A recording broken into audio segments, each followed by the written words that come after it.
안녕하세요. 저는 딸아이 하나를 홀로 키우고 있는 30대 여성입니다. 사연글 읽는 걸 스트레스의 하나로 여겼는데 제가 이렇게 사연글을 작성하게 될 줄은 꿈에도 몰랐네요. 저에게 이런 말도 안 되는 일이 일어날 줄이야. 그래도 이혼 과정이 잘 마무리가 되어 이제야 한시름 놓게 되어 이렇게 여러분께 제 이야기를 들려줄 수 있게 됐어요. 저와 남편은 5년의 연애 끝에 결혼한 케이스예요. 그만큼 서로의 장단점을 알고 있었기에 신중한 결혼이었지만 연애와 결혼은 다르다는 말을 실감한 결혼이기도 했죠. 저는 그리 잘 사는 집 딸은 아니지만 사회 초년생 때 부모님이 돌아가셔서 유산이 좀 있었어요. 결혼 기간 동안에는 그 부분을 남편에게 말하지는 않았죠. 왜냐고요? 남편은 돈을 너무 사랑하거든요. 일명 과시욕의 현신. 그런데 결혼하고 보니 시댁에도 과시욕의 현신이 한 분 더 있더군요. 바로 우리 시모였어요. 시모는 제가 부모가 없다는 것도 친정에 돈이 없다는 것도 무척이나 싫어하셔서 결혼을 엄청 반대했어요. 그때 그냥 관뒀어야 했는데 제가 콩깍지가 단단히 쓰였는지 그때는 그놈이 좋아서 빨리 결혼이 하고 싶었죠. 그때 나로 돌아간다면 절대 하지 않을 결혼이라는 선택.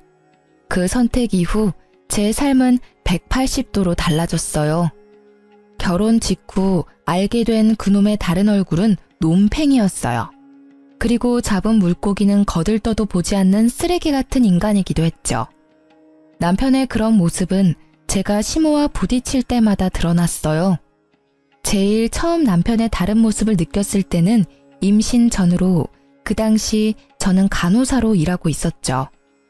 제가 일하던 병원은 환자가 많아 바쁜 곳이었고 매일 아침 8시부터 저녁 7시까지 일을 하고 집에 돌아가면 집안일 하기도 힘들 정도였어요. 장시간 서 있고 말해야 하고 웃어야 하고 신경을 곤두세워야 했으니까요. 신혼여행을 다녀오고 복귀를 한 날 오후 시모에게 전화가 왔어요. 얘, 너 반찬 좀 만들어서 오늘 저녁에 우리 집에 갖다 주고 가. 반찬이요? 귀 먹었니? 한 번에 알아듣지도 못해. 사오지 말고 만들어서 와. 저는 힘든 몸으로 장을 봐서 반찬을 만들어 시모의 집으로 갔습니다. 이미 시간은 9시가 훌쩍 넘어 있었어요. 어머님, 반찬 만들어 왔어요. 넌 왜 이렇게 늦어? 식탁 위에 반찬 올려놔라. 반찬을 올려놓자 시모는 손에 일회용 장갑을 끼고는 젓가락을 들고 왔어요. 그러더니 제가 만든 반찬의 냄새를 맡고 한 입씩 맛보더군요. 어쩜 이리 하나같이 맛이라고는 없니? 이래가지고 내 아들 아침밥이나 제대로 만들어 주겠어? 그러면서 제가 보는 눈 앞에서 제가 방금 만든 반찬을 음식물 쓰레기통에 탈탈 털어넣기 시작했어요. 그리고 그걸 보는 제 멘탈도 탈탈 털리고 있었죠. 부모 없는 건 티가 안 날래야 안 날 수가 없어. 배운 게 없으니 음식 맛이 이 모양이지. 너 내가 됐다고 할 때까지 월, 수, 금 반찬 만들어서 와. 내가 지정하는 걸로. 알았지? 그러면서 마지막에는 자기가 버린 음식을 담은 봉투를 제게 건네며 나가는 길에 버리라고 시키기까지 했죠. 정성스레 만든 반찬을 가져오자마자 내 손으로 버리는 그 기분 정말 더러웠어요. 눈물도 나고 눈물이 마르니 화가 나고 화가 가라앉으니 어떻게 하면 복수할 수 있을까를 생각하고 있더라고요. 어머님, 반찬 가져왔어요. 그래, 오늘은 닭갈비, 오이소박이, 시금치 나물이지? 시모가 젓가락을 들어 한 입 넣는 것을 보며 저는 속으로 웃었습니다. 이게 뭐니? 닭갈비가 왜 이렇게 달아?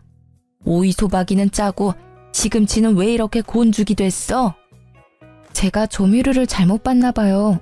그치만 어차피 쓰레기통에 버릴 음식 상관없지 않나요? 드시지도 않을 거 설탕 덩어리, 소금 덩어리면 뭐 어때요? 먹을 사람도 없는데. 예, 그럼 너 일부러 이랬다는 얘기니? 제가 왜 일부러 그러겠어요. 어머님이 제 음식을 일부러 버리는 게 아닌 것처럼 저도 일부러 그런 건 아니에요. 말하는 것 좀 봐. 음식 버린 게 그렇게 화났어? 그럼 음식을 맛있게 해와. 그러면 내가 버릴 리가 있겠어? 네가 못 배운 걸 왜 내 탓을 하고 난리니? 어머님도 못 배운 티가 나세요. 누가 음식을 그렇게 함부로 대해요? 음식 남기면 지옥 간다는 말도 있잖아요. 그러다 진짜 큰일 나면 어쩌시려고. 너 지금 나 타박하는 거니? 좀 기가 막혀서 네가 그러고도 며느리야? 음식이 음식 같아야 말이지. 소여물 같은 음식도 반찬이라고 시어머니한테 가져오다니. 네, 어머님이 그렇게 말씀하시면 어쩔 수 없죠. 소여물 같은 음식 2번 다시 어머니께 가져다 드리지 않을게요. 그럼 됐죠? 결국 저는 6개월 만에 반찬 지옥에서 벗어났습니다. 그러나 그 뒤에는 더 큰 지옥이 기다리고 있었어요. 육아휴직 중에 시모의 호출로 시작된 그 일이요. 예, 너 오늘 쇼핑하는 때 따라와라. 그날은 우리의 음력 생일이었어요. 그래서 저는 시모가 손녀 생일 선물이라도 사주려나 보다 싶어서 따라 나섰죠. 애를 맡길 곳이 없어 어린이집에 맡겨두고 백화점으로 갔어요. 너 뭘 그렇게 멀뚱멀뚱 쳐다봐? 빨리 들어. 아니, 자기는 손이 없고 발이 없는지 저에게 짐을 들도록 시키더라고요. 뭐 거기까지는 그나마 좋게 봐줄 수 있었어요. 백화점에서 몇 보따리를 사서 나온 시모가 이번에는 자신이 가던 정형외과로 향했어요. 시모는 족저근막염이라는 걸 앓고 있는데 잘 낫지 않아서 정기적으로 정형외과를 방문하고 있었어요. 그런데 그날따라 한 간호사와 트러블이 잦더라고요. 저는 하녀처럼 옆에 붙어서 다니고 있었기에 시모의 과도한 요구와 간호사의 불친절이 만나 싸움판이 벌어진 것을 구경하고 있었죠. 아가씨, 여기는 왜 금액이 이렇게 비싸? 저번에 다니던 곳은 이곳 1회 금액으로 2회를 할 수 있을 정도였는데 너무 과잉 청구 아니야? 간호사는 보기 드문 미인이었어요. 한번 보면 잊기 어려울 정도로 존재감이 넘치는 얼굴이었죠. 그녀는 시모에게 밀리지 않고 더 당당하게 말했어요. 환자분, 그러면 그 병원 가시면 되잖아요. 왜 다른 병원 와서 남의 병원이 이렇다 저렇다 떠드시는 거예요? 싫으시면 여기 오지 마세요. 그 병원이 뭔가 마음에 안 들었으니까 여기 오셔놓고 무슨 불평불만이 그렇게 많으세요? 시모 못지않은 드센 기운의 간호사는 시모를 납작하게 눌러버렸죠. 대파랗게 어린 게 두 눈 부릅뜨고 말하는 것 좀 봐. 어른한테 그게 할 소리야? 너 내가 원장한테 말해서 여기 그만두게 만들어줄 테니까 딱 기다리고 있어. 으름장을 놓는 시모의 말에도 그녀는 네 성의 없는 말투로 일관했고 결국 시모는 화가 머리끝까지 났습니다. 그런데 엉뚱하게도 그 간호사가 키운 불똥이 제게 튀었죠. 오늘은 저녁 먹고 들어갈 거야. 그 말에 저도 출출함을 느꼈기에 시모를 따라 안으로 들어갔어요. 그런데 갑자기 시모가 이상하다는 얼굴로 저를 쳐다보더군요. 왜 그러세요, 어머니? 넌 왜 따라와? 네? 난 너랑 같이 밥 먹기 싫어. 나도 밥 편하게 좀 먹자. 네 얼굴 보면서 먹으면 체할 것 같아서 그래. 넌 밖에서 짐이나 지키고 있어. 그 순간 진짜 손이 벌벌 떨리는 게 시모의 뺨을 날려버리고 싶은 기분을 참느라 심호흡을 몇 번이나 했는지 몰라요. 짐이나 지키고 있어라? 아우 진짜. 시모만 아니면 저도 아까 그 간호사처럼 대꾸해주고 싶을 정도였죠. 딸아이 생일 선물 사러 온 거라고 생각했는데 그런 것도 아니었고 가만 보니 딸의 생일인지도 모르고 있는 눈치더라고요. 저런 사람을 시모라고 모셔야 하다니. 그러던 중에 전화벨이 울리더라고요. 어린이집 선생님이었어요. 어머님, 저희 마감 시간이 다 되어가서요. 혹시 언제쯤 오시나요? 아, 죄송해요. 최대한 빨리 데리러 갈게요. 죄송합니다. 갈 때까지 조금만 봐주세요. 전화기 너머로 연신 고개를 숙이며 사죄의 말을 한 저는 남편에게 급히 전화를 걸었습니다. 당신 빨리 어린이집에 좀 가봐. 마감 시간이라는데 내가 가기가 좀 그래. 당신 애 보려고 육아휴직하는 거 아니었어? 지금 어디서 뭐라고 있길래 애도 맡겨놓고 밖이야. 내가 지금 놀고 있으면 당신한테 전화했겠어? 다짜고짜 왜 나한테 화내고 난리야. 나 지금 어머님하고 밖에 나와 있거든? 당신 퇴근 시간 넘었는데 집 아냐? 나 지금 바빠. 갑자기 전화해서 데려오라 말라야. 나 안 갈 테니까 당신이 알아서 해. 자기 말만 하고 끊어버리는 남편 때문에 저는 열이 더 받았고 결국 이제 막 밥 한 술 뜬 시모에게 가서 말했어요. 어머님, 어린이집에서 마감 시간이라고 연락 왔어요. 제가 데리러 가야 할 것 같은데 괜찮을까요? 저는 최대한 정중히 물어봤어요.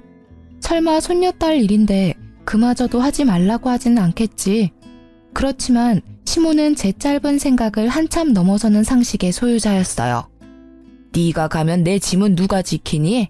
그리고 나 혼자 저 많은 짐을 어떻게 들고 가? 넌 생각이 있는 애니 없는 애니? 어머니야말로 생각이 있어요? 라고 묻고 싶은 걸 꾹 참았습니다. 그리고 다시 정중하게 말씀드렸어요. 어머님, 어린이집 마감이면 선생님도 집에 가셔야 해요. 우리 애 하나 때문에 선생님 힘들게 할 수는 없는 노릇이잖아요. 그게 그 사람들 일 아니니? 바쁜 사람 위해서 어린이집이 있는 거지. 그렇죠. 바쁜 사람을 위한 어린이집이죠. 그런데 저는 바쁜 일이 없으니까 그만 가보겠습니다. 어차피 밥은 어머님 혼자서 드시고 짐은 발이 달린 것도 아닌데 알아서 잘 있겠죠. 집에 가실 때는 알아서 하세요, 그럼. 야, 너 어디 가? 짐 하나라도 없어지면 네가 책임질 거야? 당장 이리 오지 못해? 제 등 뒤에서 고래고래 고함을 지르는 시모를 모른 채 하고 저는 택시를 타고 어린이집으로 갔습니다. 택시 안에서 초조하고 미안한 마음에 눈물이 다 나더라고요. 두 번 다시 내가 저놈의 시모 믿나 봐라 하는 마음만 가득했어요. 애는 늦게까지 혼자 있어서 그런지 시무룩해 보였어요. 저는 백화점에서 딸 생일 선물 하나 사오지 못한 저를 원망했어요. 점심때 어린이집에 맡기면서 우리 딸 생일 선물 사오겠다고 말했는데 그걸 지켜주지 못해서 속상했거든요. 집에 와서 아이를 재워놓고 나니 억눌렀던 화가 차오르는 것이 느껴졌습니다. 12시가 넘어서야 남편 놈이 어슬렁어슬렁 기어들어오더군요. 당신 지금까지 어디서 뭐하다가 오는 거야? 설마 술 마셨어? 그래, 술 한잔 했다. 왜? 마누라가 집에서 보라는 애는 안 보고 싸돌아다녀서 열받아서 한잔했어. 아이고, 애 좀 데리고 오라고 했더니 한밤중까지 술을 쳐드시고 오셨어? 당신 나하고 애한테는 신경도 안 쓰지? 내가 못 간다고 이야기하면 당신이라도 가야 하잖아. 오늘 애가 시무룩해서는. 그게 내 잘못이야? 따지고 보면 당신이 육아휴직하면서 집에서 쉬는 주제에 빨빨거리고 돌아다닌 게 잘못이지. 내가 어디 갔었는지는 알고나 하는 말이야? 어머니가 불러서 나갔어. 나더러 짐꾼 시키고 어린이집 간다니까 가지 말라고 하더라고. 애기 생일이라 난 또 생일 선물이나 사주려나 싶어서 나갔지. 선물? 선물은커녕 사람을 식모처럼 부리는데 어떻게 둘이 그렇게 똑같아? 똑같이 무신경하고 제멋대로야. 야, 너 우리 엄마 욕하는 거야? 가만히 보면 너는 우리 엄마에 대한 존중이 없어. 엄마가 일부러 그랬겠어? 곤란하니까 그랬겠지. 네 생각만 하지 말고 다른 사람 생각도 좀 해. 아니, 저녁 시간에 어머니는 식사하러 들어가시고는 나한테는 밖에서 짐 지키라는데 당신은 이해가 돼? 나는 어머님이 일부러 그랬다는 생각밖에 안 들어. 며느리 시집살이 시키는 거로밖에 안 보인다고. 밥도 못 먹고 밥 먹는 거 지켜보면서 멀뚱히 서 있는 게 얼마나 비참한지 당신은 이해할 수 있어? 그래서 꼴랑 밥 한 끼 못 먹게 했다고 이 난리야? 그게 그렇게 억울해? 자, 돈 줄 테니까 가서 먹고 와. 아주 배 터지게 먹고 와. 그럼 되겠네. 갑자기 지갑을 열어젖힌 남편이 제 얼굴로 10,000원짜리 한 장을 집어 던졌어요. 순간 그 치욕과 더러운 기분이 한데 뭉치면서 제 눈깔도 돌아버렸습니다. 이 인간이 돌았나? 지금 내 얼굴에 돈을 던져? 내가 지금 돈 없어서 그러는 줄 알아? 사람을 하녀처럼 부려먹는 당신 엄마한테 열받아서 그러지. 당신 엄마? 이게 오냐오냐 하니까 시어머니를 뭐라고 생각하는 거야? 그리고 돈 준 게 싫어? 너 매일 입만 열면 돈 없다 앵앵대잖아. 그리고 남들은 애 보면서 살림도 잘만 하는데 당신은 그거 하나도 제대로 못해서 바쁜 사람 오라가라야? 진짜 한 대 패버리고 싶은 걸 겨우 참았어요. 저놈이 지금까지 돈 없다는 제 말을 이런 식으로 받아들인 줄 몰랐어요. 매번 남편 사치를 말리려고 돈 없다고 자제시킨 것뿐인데. 그래, 남의 남편들은 일하면서도 애한테 어찌나 지극정성인지. 그에 비하면 우리 애 아빠라고 있는 놈은 그 와중에 자기 엄마랑 똑같이 애 생일까지 잊어버리고 바로 어제 이야기했는데 애 얼굴 보는 거 미안하지도 않니? 음력 생일이 뭐가 중요한데 양력 생일 챙겨주면 되잖아. 이러니 내가 당신을 못 믿지. 당신 아버님이 음력 생일 지내라고 한 거 잊었어? 어떻게 아버님만 연락 올 수가 있어? 당신이 오늘 어떻게 나오는지 보고 아버님한테 말할까 말까 고민했는데 안 되겠어. 내일 당장 전화해서 이야기할 거야. 잠깐만. 그런 걸로 무슨 전화까지 해. 좋아. 그럼 내일 가족끼리 가까운 동물원이라도 갔다 오자. 우리 딸 동물원 좋아하잖아. 헬렐레 하던 남편을 바짝 긴장하게 만든 건 제가 아니라 시부였죠. 남편은 시부가 운영하는 작은 회사에서 관리직이라는 명목뿐인 직급으로 일하면서 월급을 받고 있거든요. 게다가 월급 외에도 손녀 용돈이라는 명목으로 매달 몇십만 원씩 주셔요. 몰래 저한테만 따로 용돈도 주시고요. 그만큼 시부는 며느리와 손녀딸에게 잘해주셔요. 진짜 남편놈한테 화나면 다 때려치고 싶다가도 할아버지 품에서 방긋방긋 미소 짓는 딸 생각에 내가 참자고 포기할 때도 있었어요. 제발 정말로 이제 좀 잘하자. 그리고 당신 어머니한테 말 좀 해줘. 매번 불러내시면 이번에는 진짜 아버님께 말씀드릴 테니까. 그래, 내가 엄마한테 전화해서 잘 처리할게. 잠깐만 기다려봐. 지금 당장 전화할게. 그러더니 생각이 있는지 없는지 새벽 1시에 시모께 전화를 하지 뭐해요. 저는 어이가 없었지만 시모도 된통 당하길 마음으로 막지 않았어요. 엄마는 왜 애 잘 보고 있는 주부를 불러다가 그런 일을 시켜? 그리고 애 손녀 생일을 잊고 사는 할머니가 세상에 어딨어? 이제 2번 다시 와이프 쓸데없는 일에 와이프 불러내지 마. 한 번만 더 그러면 아버지한테 이를 거야. 유치하기 이를 데 없는 아버지에게 이른다는 협박이 이 집에서만은 만능이었어요. 게다가 오밤중에 자기 엄마한테 전화해서 전화리를 치다니. 그래도 제 속은 시원하긴 하더군요. 야, 너 네 안사람 얘기 듣고 이러는 거니? 나도 걔 때문에 힘들었어. 짐꾼으로 불렀는데 휙 가버리고 결국 택시기사님이 옮겨주셨잖니? 엄마, 와이프가 무슨 짐꾼이야? 결국 목소리 큰 놈이 이긴다고 목소리도 크고 막무가내인 남편놈에게 시모가 졌습니다. 데리고 다녀서 미안하다는 말을 끝내 하게 만든 남편이 전화를 끊으며 씩 웃었지만 저는 웃지 못했어요. 아까 전에 남편이 던진 10,000원의 기억이 계속 머릿속에 남아 있었으니까요. 그래도 이때는 이혼까지 생각하진 않았어요. 양친이 없는 제게 가족은 바꿀 수 없는 소중한 것이라는 생각이 머릿속에 가득했으니까요. 그런 제게 이혼의 계기를 심어준 건 다른 사건 때문이었어요. 딱 하루 양친의 성묘를 가기 위해 남편의 차를 빌렸을 때였어요.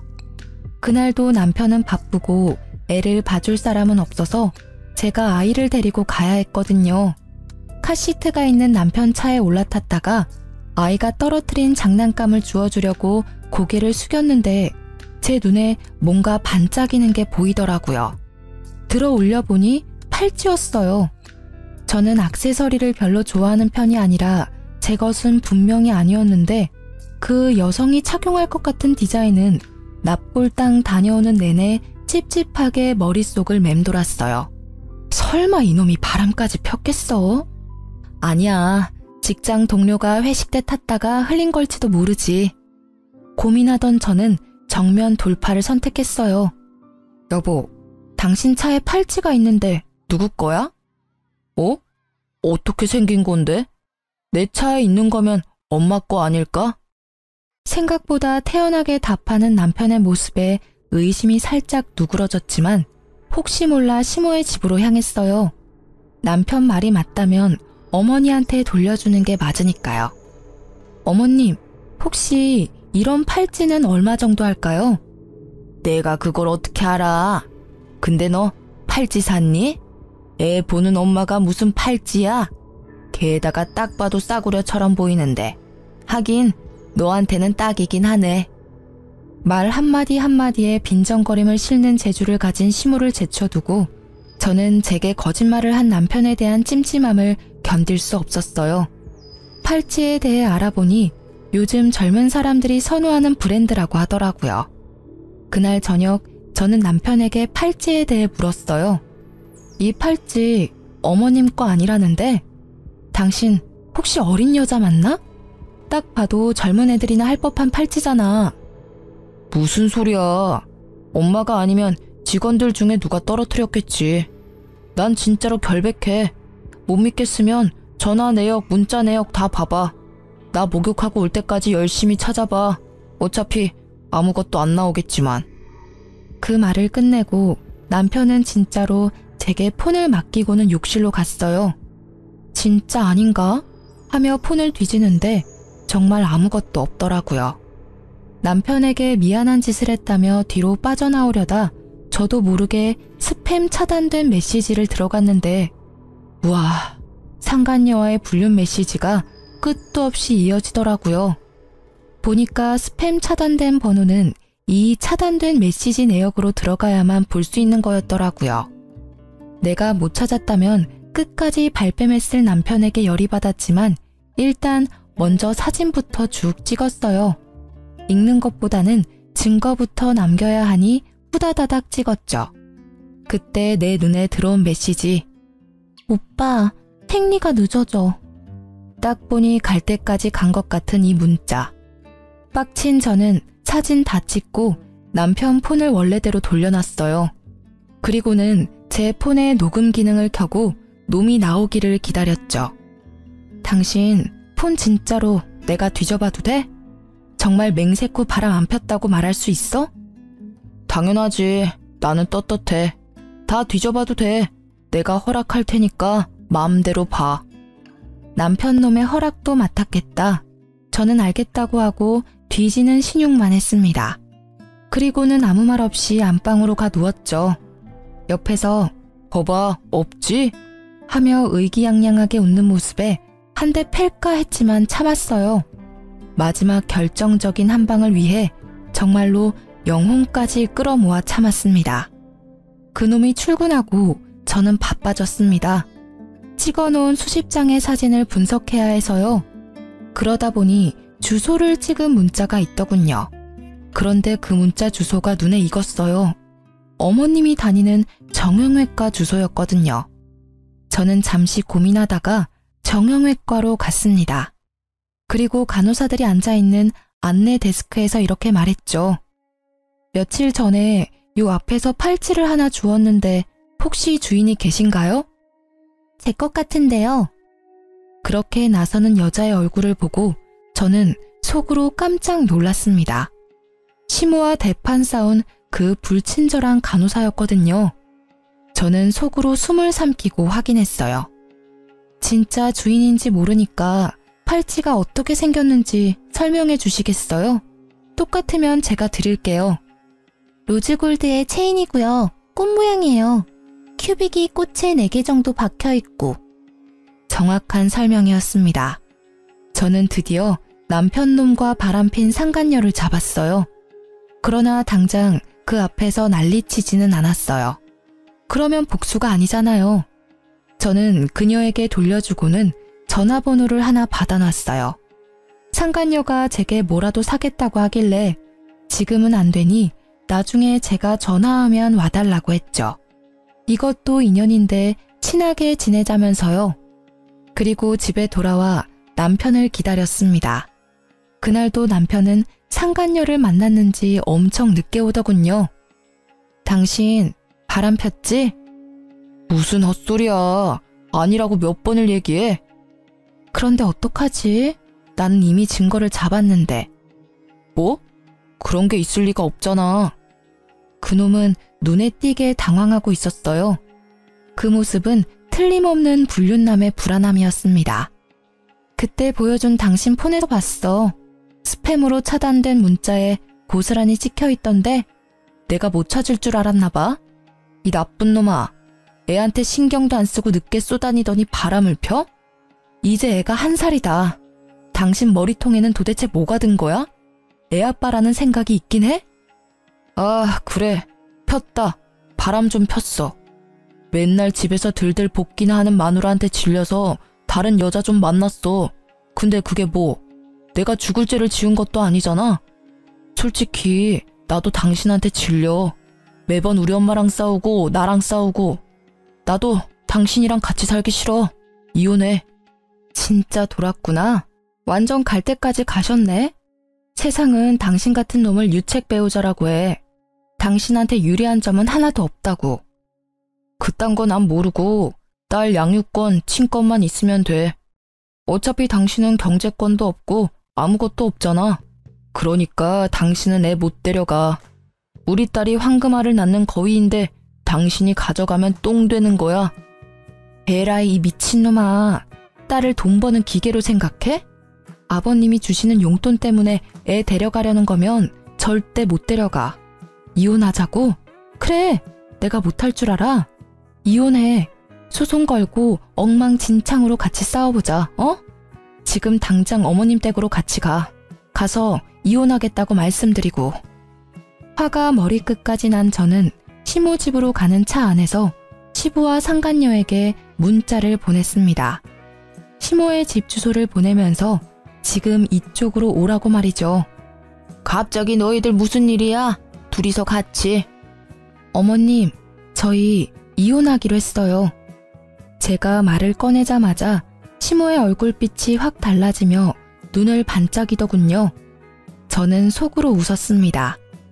남편놈의 상간녀가 누구인지 알고도 이렇게 좋아할 수 있을까요? 어머, 얘 잘됐다. 너희는 아무리 봐도 안 맞았어. 어쩜 잘 생각했어. 어머님, 안 맞아서 헤어지는 게 아니라 이 사람이 바람 펴서 헤어지는 거예요. 바람? 너 진짜 바람 폈니? 그건 곤란한데. 저는 시모가 맞받아칠 줄 알았는데 시모는 답지 않게 당황스러운 표정을 지어 보였습니다. 곤란한 게 아니라 잘못된 거죠. 어머님은 아들을 어떻게 키우셨길래 그걸 당당하다고 말하는 거죠? 얘는 말은 똑바로 해. 사람이 바람을 피우는 데는 원인 제공을 한 너한테도 문제가 있어. 제가 무슨 원인 제공을 했어요. 제가 제발 좀 여자 만나라고 이 인간한테 여자를 들이밀기를 했어요? 아니면 여자한테 우리 남편 좀 만나달라고 빌기라도 했어요? 말을 참 이상하게 하네요. 잘못은 이 새끼가 했는데 왜 제 탓을 하세요? 네 꼴을 좀 봐. 그걸 나한테 물으면 내가 뭐라고 해야 하니? 네가 이렇게 추레하게 다니니까 네 남편이 바람을 피우지. 얼굴이 못생겼으면 돈이라도 많던가. 세상에 하고 많은 여자 중에 꼭 골라도 이런 애를 골라서는 그래도 이제 헤어진다니 다행이구나. 그게 무슨 소리야? 방문이 열리고 시부가 들어왔습니다. 시부의 얼굴이 열을 받아 벌겋게 달아올라 있었고 시모의 얼굴은 새파랗게 질렸습니다. 야, 너 바람 폈어? 진짜 바람 펴서 며느리랑 헤어지는 거야? 그게 바람을 핀 게 아니라 성격이 안 맞아서 헤어지는 거예요. 매번 엄마랑 싸우고 저랑도 안 맞고. 대신 애는 제가 데려올 거예요, 아버지. 아버님, 그이에게 상간녀가 있더라고요. 이게 바람 핀 게 아니면 뭐겠어요? 그 여자랑 결혼하겠다고 저랑 헤어지겠대요. 멍청한 놈, 전하에 몹쓸 놈. 핏줄 어디 안 간다더니 지 어미랑 똑같은 짓을 해? 네 어미랑 내가 왜 별거 중인지 몰라서 그런 짓을 해? 여보, 지금 며느리는 저희랑 급이 안 맞아요. 친정에 부모도 없고 돈도 없고 그렇다고 예쁘기나 해요? 그 입 좀 다물어. 당신 그 바람기로 내가 받은 고통, 이번에는 당신 자식이 제 아내한테 그대로 저지르고 있어. 당신은 느끼는 게 없어? 그러고도 당신이 어미야? 아버지, 이 사람이 매번 어머니랑 싸워서. 내가 바보냐? 며느리한테 다 들어서 이미 알고 있다. 하나부터 열까지 네 어미와 네가 잘못한 짓을. 네 어미가 그런 짓을 저지르면 너라도 네 처를 감싸고 위로해야지. 아이고, 자식 새끼라고 하나 있는 게 모지리가 따로 없어. 이유가 어찌 됐든 둘 다 이혼하기로 한 거 그냥 허락해주고 재혼시켜줘요. 새로 들일 애는 집도 꽤 살고 애도 참아대요. 이놈의 옆했네. 끝까지 반성은커녕 불난 집에 부채질만 해? 좋아. 그렇다면 나도 이제껏 질질 끌어온 일을 해결해야겠지. 오늘부터 당신에게 주던 돈은 다 끊을 거야.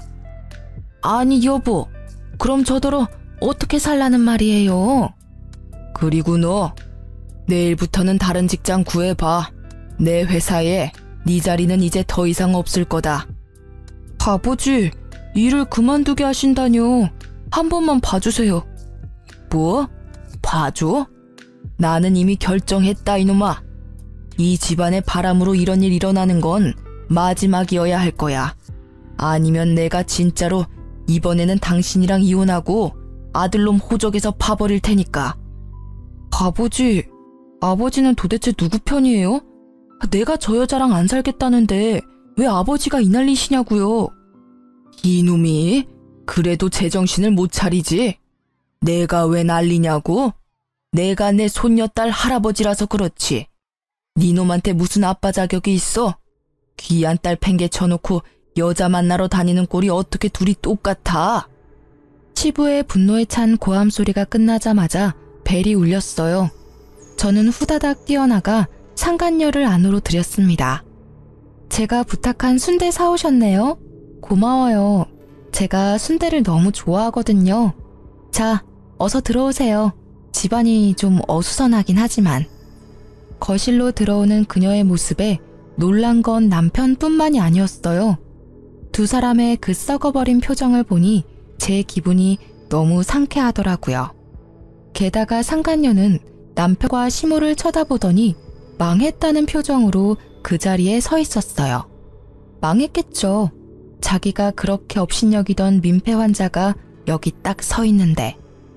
왜 네가 여기 와? 나 팔찌 찾아주신 분이 이분이셔. 뭐? 팔찌? 그래, 그 팔찌. 망할 당신이 나한테 거짓말했던 그거 어머님 거 아니었더라? 그래서 내가 주인 찾아줬어. 그리고 이참에 여기에 불렀지. 관계자들 다 모였으니까 이혼 얘기 이제 해보자고. 제 말이 끝나기도 전에 시모는 발광을 했습니다. 거의 발작 수준이었죠. 그것도 이해는 가요. 시모를 하찮게 여긴 간호사잖아요. 물론 하찮은 사람이긴 하지만 대놓고 그런 대우를 당한 게 처음이라. 예, 너 만난다는 여자가 이 여자야? 미쳤어, 미쳤어. 이 여자 절대로 안 돼. 도대체가 너는 보는 눈이 왜 이렇게 없어? 게다가 순대 내가 제일 질색하는 걸 들고 왔잖아. 엄마가 어떻게 얘를 알아? 두말 안 해. 나는 이 애는 허락 못해. 같은 값이면 그나마 조금이라도 순종적인 며느리가 낫지. 어머님, 제가 왜 남아있으리라고 생각해요? 저 나갈 건데요. 이제 와서 버스 잡아도 늦었어요. 저도 두 분한테 정이 뚝 떨어졌거든요. 정말 어디 가서 이런 애들만 골라서 와? 좀 괜찮은 애를 데리고 와야 데리고 다닐 맛이 날 거 아니야.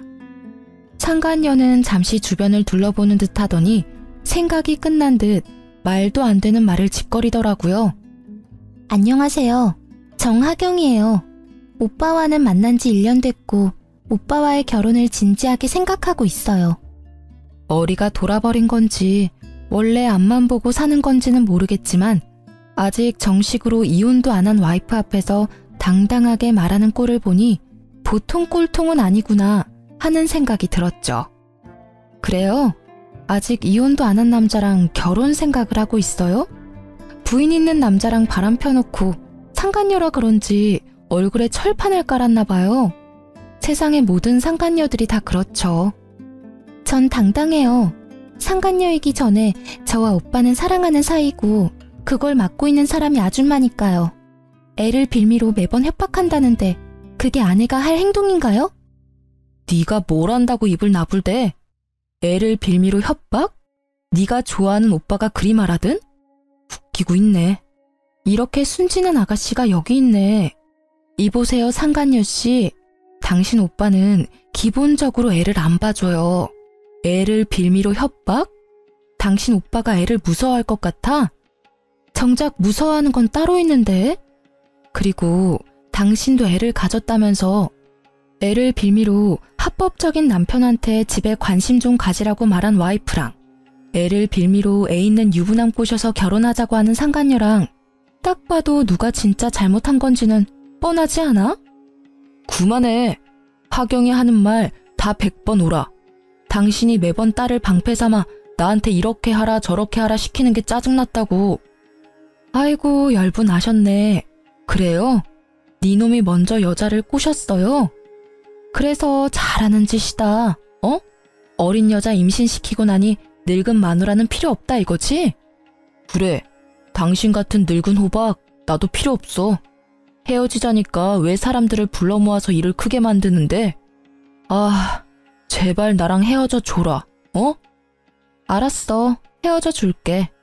그치만 어머님도 아버님도 아셔야 하잖아. 우리가 왜 헤어지는지, 누구에게 잘못이 있는지, 누가 가정을 파탄냈는지. 말만 하면 다 내 탓이지. 그러는 너는 도대체 뭘 잘했다고 그렇게 큰 소리야? 나 잘한 거 없어. 그치만 잘못한 것도 없지. 나는 지금 횡단보도에서 신호 지키며 서 있다가 뺑소니 당한 기분이거든. 잘못한 게 없어? 매번 엄마랑 싸우고 나한테 이빨 들이댄 게 누군데? 엄마가 처음부터 당신이랑 결혼 반대할 때 알아봤어야 했어. 야, 돈 없이 커서 궁상 맞은 것도 하루 이틀이지. 어떻게 매번 돈 없다고 나를 들들 볶을 수가 있어?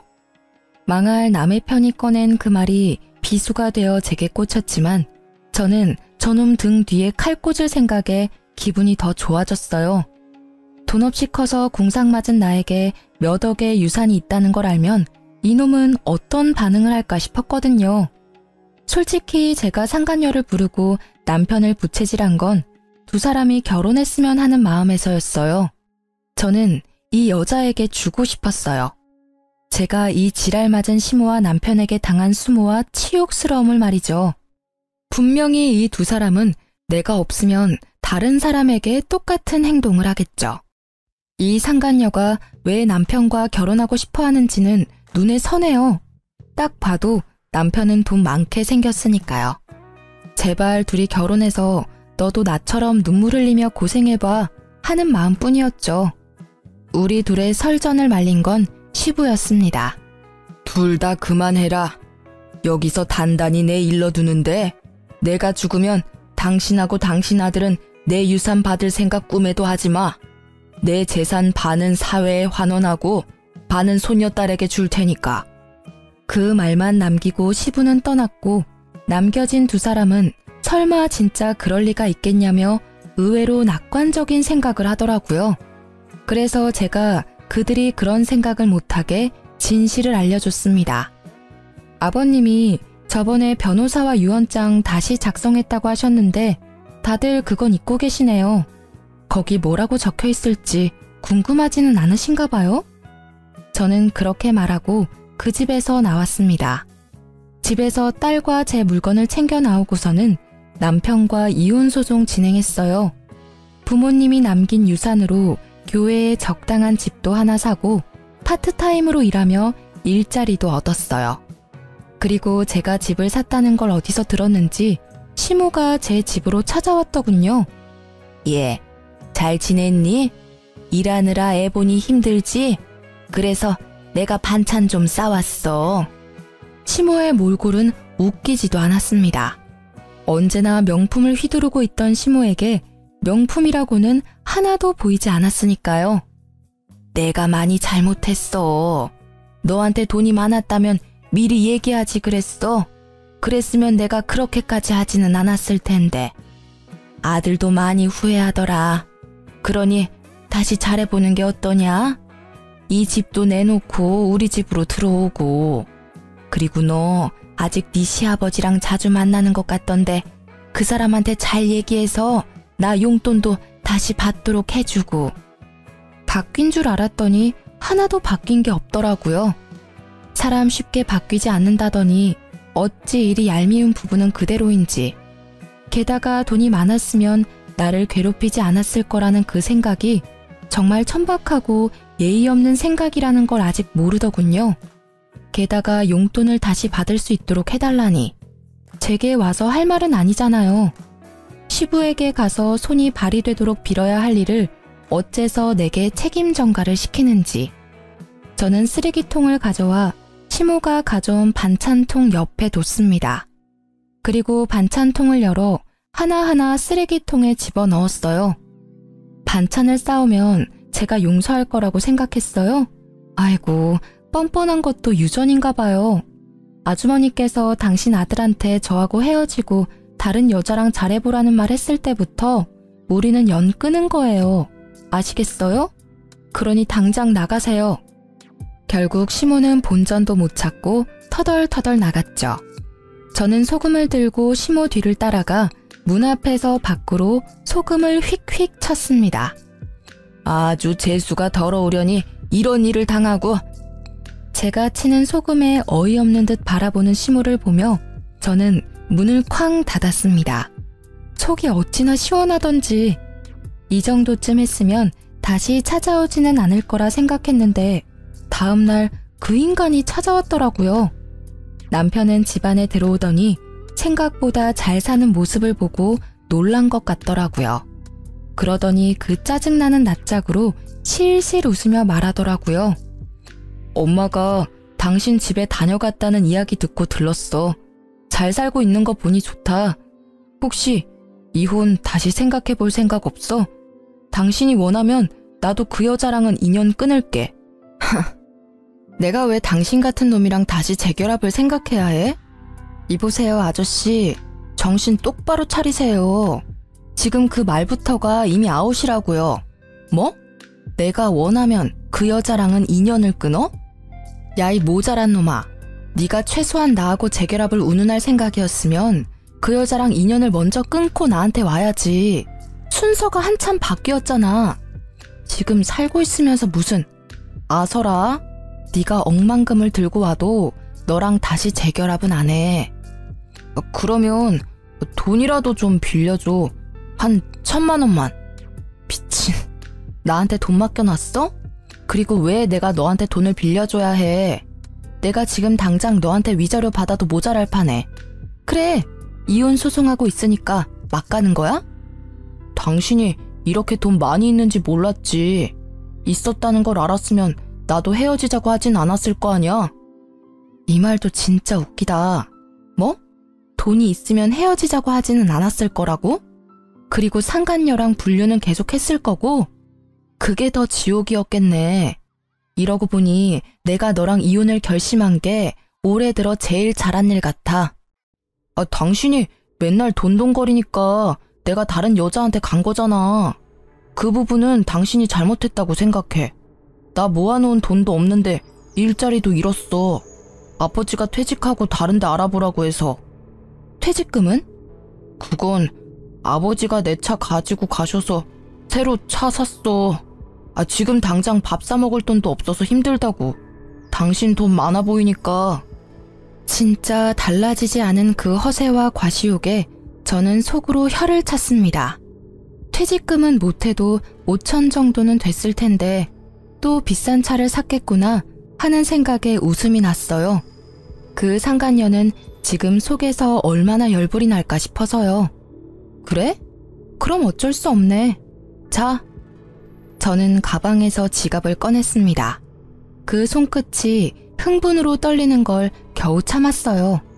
언젠가 다가올 이 순간을 위해 제 지갑 안에는 1,000원짜리 10장이 빼곡히 들어가 있었습니다.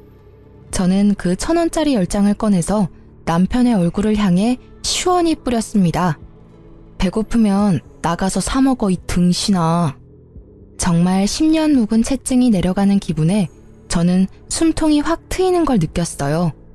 1,000원짜리 세례에 제대로 열받은 남편은 저를 노려보더니 열받아 집을 빠져나갔어요.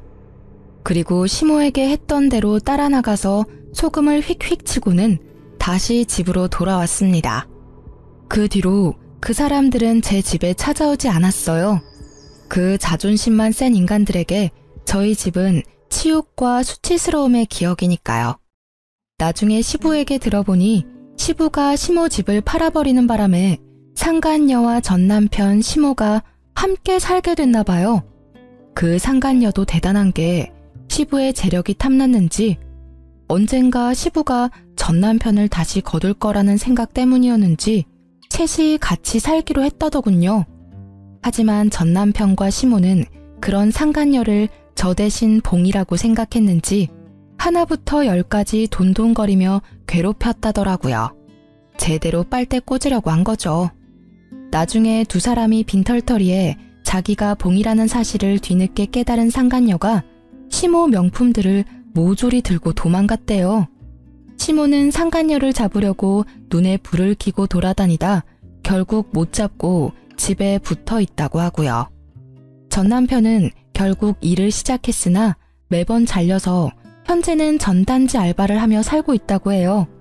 얼마 전에 그 동네에 들릴 일이 있었는데 다 잃고 기력까지 잃은 시모가 처음에는 못 알아볼 정도로 늙었더라고요.